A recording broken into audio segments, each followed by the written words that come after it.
All right. I hope we are live. I was having a little bit of technical difficulties, but I think we're good to go, hopefully. On this week in supervision, I hope y'all have been doing well and that you didn't eat too much for the Thanksgiving holiday.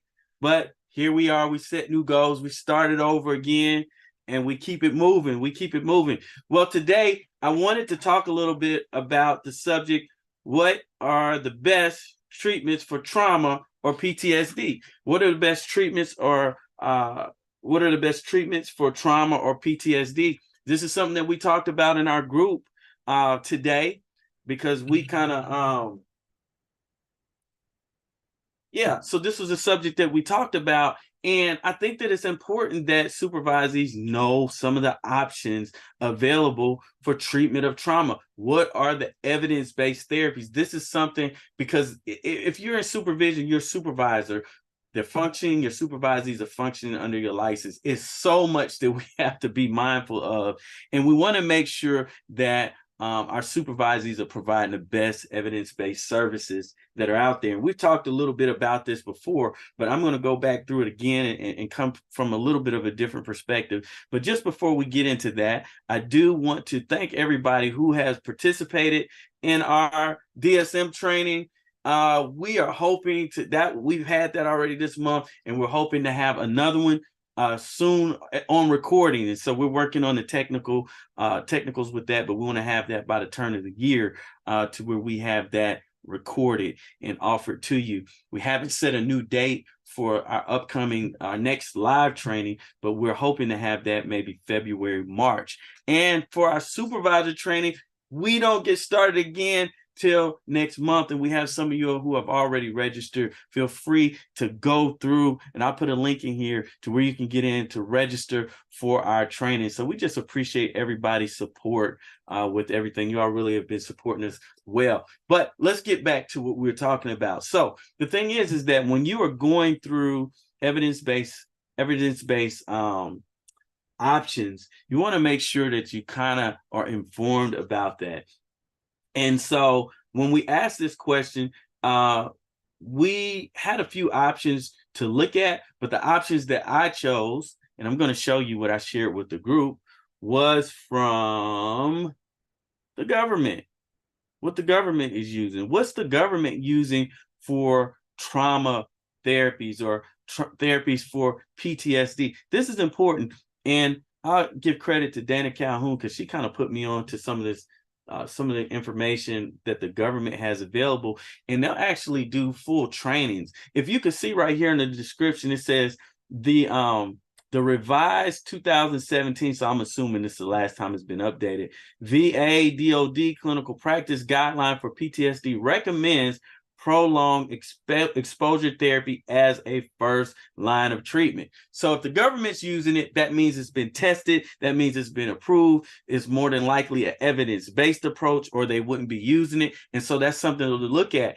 I'll try to remember to leave this link, but here it's a whole course that you can take to learn, and most of their stuff, that they put out is free, and you can learn exactly how to. I'm trying to see how to click in. It's not letting me click in right here, but you can take this course, find the course, and it should be in here somewhere where you can take the course. Maybe you have to go to this website right here, but it takes you to how to get this information. And they're going, but last time I looked at it, they would take you step by step in learning about. I'm probably gonna have to log in, but I don't have time. Did you check that out, right?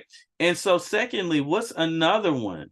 Here we go. EMDR. EMDR is something that the government is using or recommending for PTSD. Let's see what they have to say about it. What type of treatment is this? Well, here we go. The best treatments for PTSD are trauma-focused talk therapies. These treatments help you process or work through your traumatic experiences. And then they're telling you, learn about EMDR. Now, I don't know that they have a course for this. I haven't looked that deep into it, but they do have some information on EMDR. So these are evidence-based therapies that we want our clinicians to know about, right? And so when I was kind of explaining this, and actually what we did, we watched a video of a intervention, EMDR intervention. I try to remember to leave this in the chat, but she's kind of going through, actually this woman here, I think it's Jamie Marriage, I believe is her name, but she is actually an EMDR therapist, but she is with another EMDR therapist, and they're going through some intervention for her, and they're doing the tapping and things like that. One of my clinicians had asked me, well, what if the person is visually impaired? Because one of the examples that we were looking at, they were kind of doing the eyes, and you got to follow the eyes. And she was like, well, what if someone's visually impaired? And I explained, I am not an EMDR expert, but my understanding is there are other ways to actually use or to treat individuals to get some of the similar results. And that may be some of these tapping activities that you see being demoed in this video. So here we have these examples, and I think that it's important that our supervisees know what treatments that they can use now, or what's available for them to use now, because many times the supervisees are thinking that they cannot get certain credentials until after they have become fully licensed or independently licensed. So one of the questions, let's see if I can pull this up. One of the questions is certification required to practice EMDR? Okay, is certification required to practice EMDR? And here it says, certification is a voluntary process. It is a pathway through which individual therapists may wish to pursue further training. Certification is not required in order for a clinician to practice EMDR therapy, okay? If you're trained, then you can use EMDR therapy under your license. EMDR certification is an option that many therapists have wanted because of managed care, blah, blah, blah, blah, blah. So you can, my understanding is that as an LMSW, there's a part of the training that you can take as an LMSW and begin practicing EMDR. It says certification is not required. And so I'm not the expert on that, but that's my understanding, is that as an LMSW, you can start the training. You can just function as an EMDR trained therapist, not an EMDR certified therapist. And that was something that actually one of my supervisees brought up as we were discussing this. I just think it's important that supervisees know the options available, not just once they complete supervision, because that's where we kind of get held up. Sometimes they complete supervision and feel like they don't know anything. There are certain trainings that you can get prior to Gottman therapy, Gottman training. You can receive a good bit of Gottman training prior to actually becoming fully licensed. And so that is important. Do I have to be full? Here we go. Have to be fully licensed as a mental health professional to become EMDR certified? And the answer to that is yes. You would need to be independent and in private practice in order to become certified, right? Okay. And then another question is that I just think it just baseline, it's important to know this, especially if we're going to show video, giving examples, because your supervisor might say, hey, that's something I want to learn more about. That type of intervention I want to learn more about. That fascinates me. Okay, we want full exposure so that once they leave out, they can hit the ground running and not just be as they leave, this is the first time that they're being exposed to what's available. Okay. So another question was like, how long does it take to become EMDR certified? And I actually had my sister send me some information on that. Her name is Juliet Wise, and she is also trained in EMDR, and she sent me some information, and it mentioned that she mentioned that you have to do the training. I think the training is about 40 hours. You have to have 50 sessions, and you would have had to see 25 different clients and have 20 hours of consultations. It's kind of almost like a supervision, for instance, like as you are seeing clients, I believe you're getting these consultations, if I'm not mistaken, and you have to have 20 hours of that.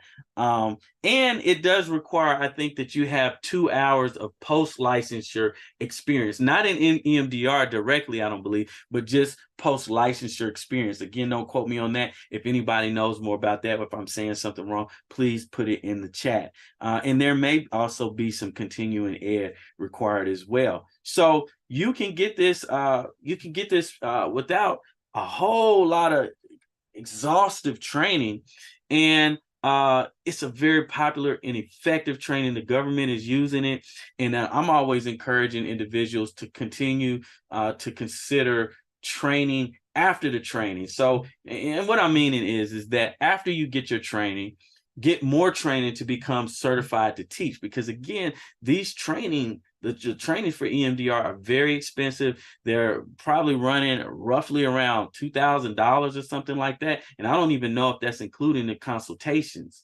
I don't think it is, but I'm not sure about that. And so, you know, you can become a trainer and train individuals that want to experience EMDR or learn about it. It takes a few years to do that, but man, once you get certified to do that, it's a win-win. So just wanted to encourage you all to educate your supervisees on the availability of modalities that are out there, because many times they may feel like they come out lost. And a lot of my supervisees have gone and started. Actually, I had Aaron started the one of these trainings. I think he started the EMDR prior to completing supervision. And so these are great examples of what to do. I hope this is helpful, and I hope you all have a good rest of the end of the week, a great weekend. Until we see you next week, y'all take care. God bless. All right, bye-bye.